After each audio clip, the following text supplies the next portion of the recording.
जब आपके जीवन में कई तरह की ऐसी परेशानियां आती हैं, जैसे जो रोग से संबंधित होती है। यदि आपको चर्म रोग से संबंधित समस्याएं हैं और काफी समय से समस्याएं हैं, वो खत्म होने का नाम नहीं ले रही हैं। आपको आंत से संबंधित परेशानियां हैं, जैसे कि बवासीर है, पाइल्स है या फिर कैंसर है। फिर रक्त से संबंधित परेशानियां चल रही हैं, कोलेस्ट्रॉल का बढ़ना और फिर बार-बार परेशान होना लंबे समय से।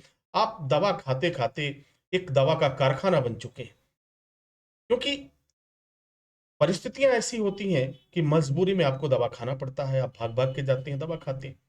आपने कभी ऐसा नहीं जानने का प्रयास किया कि आखिर ऐसा होता क्यों है?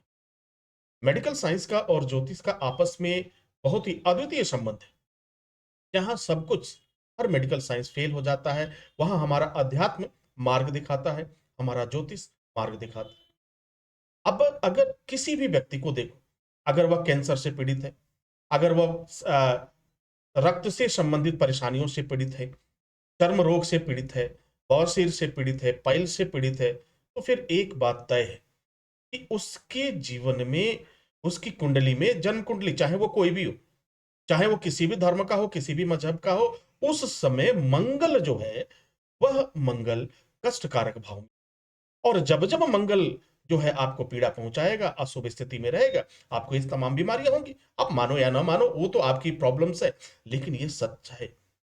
इसे आप चेंज नहीं कर सकते, इसे आप बदल नहीं सकते, क्योंकि हमारा जन्म इस प्रकृति से नियंत्रित होता है और इन ग्रहों की चाल से हमारा जीवन नियंत्रित होता है कि मृत्यु कब होगी, जन्म कब होगा, परिस्थिति अच्छे समय कब आएँगे, बुरे समय कब आएँगे, ये सब पहले से तय है।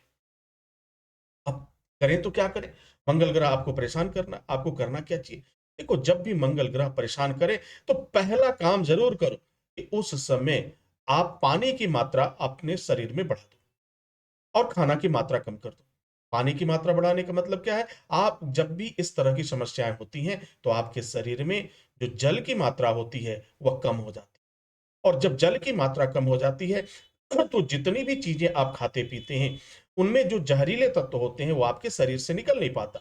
आपकी बॉडी से वो रिलीज़ नहीं हो पाता और जब बॉडी से रिलीज़ नहीं होगा, तो आपके शरीर में ही रहेगा, आपके स्किन में रहेगा, तो स्किन डिजीज़ होगा। दाद-खाज, खुजली, ये तमाम तरह की समस्याएँ होंगी।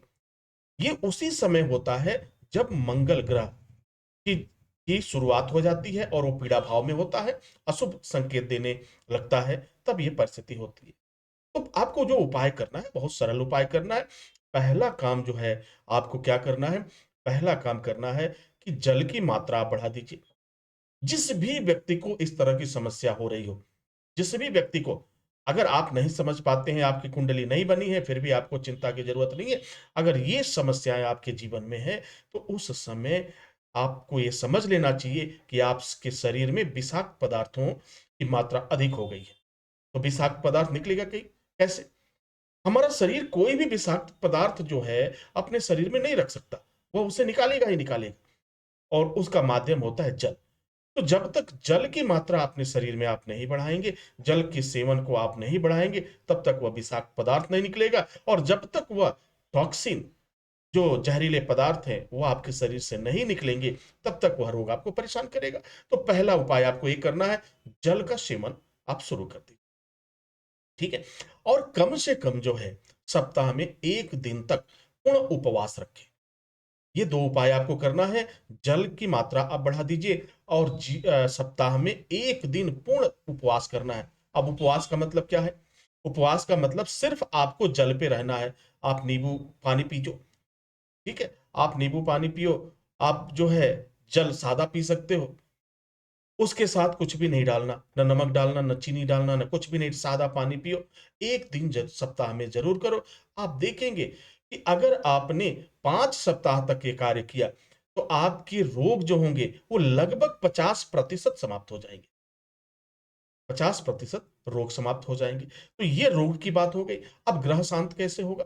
अब ग्रह शांत की बात हम करें, जो पीड़ा भाव में है, वह आपको परेशान कर रहा है, तो इसे शांत करने का मात्र एक उपाय है, वह है राम का जप। राम नाम का आपको जप करना चाहिए, राम नाम का कीर्तन करना चाहिए, आपको ताली बजा कर के राम नाम का जप करना चाहिए। जैसे आप ताली बजाते हैं, तो इनमें क्या होता है, जो रेखाएं आपकी हस्त रेखाएं हैं, इनमें एक तरह का घर्षण होता है और राम ध्वनि से वह घर्षण और भी तीव्र हो जाता है और आपका ग्रह वह शांत होने लगता है। तो ये छोटे उपाय हैं, अगर आपने इसे किया तो आप ग्रह को भी शांत करेंगे और निरोग भी रहेंगे, अपने शरीर को भी आप स्वस्थ रख पाएंगे।